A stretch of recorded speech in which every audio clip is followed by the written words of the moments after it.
enjogera egamba nti okiyita kikuuno ng'olabye akukuunirako. Okiyita kikuuno ng'olabye akukuunirako. Kati wano we wali obugagga bw'olulimi.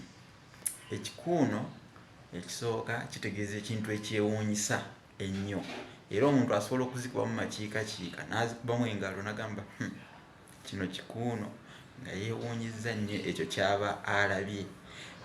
Ekikuuno amakulu ag'okubiri kitegeeza enkukunyi ennyingi, tuziyita ekikuuno.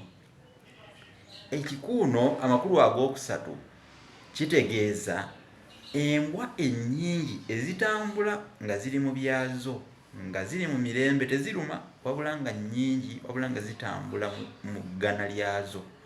Embwa nga nnyingi, sijja kugamba ggana kubanga ekigambo ggana ate kyo kitegeeza kirala, nakyo ndikibannyonnyola.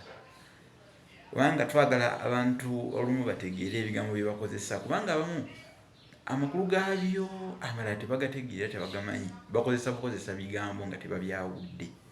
Kati ekikuuno olwaleero kyensomesezzaako, nkakasa nti mukiyize. Atakiyize buuza akiyize naye akuyigirize, era naye ayigirize oli ataayize naye ayige, era naye ayigire ku munne, kubanga ffenna tusigala tweyigirako. Weebale nnyo, weebalire ddala. Bye.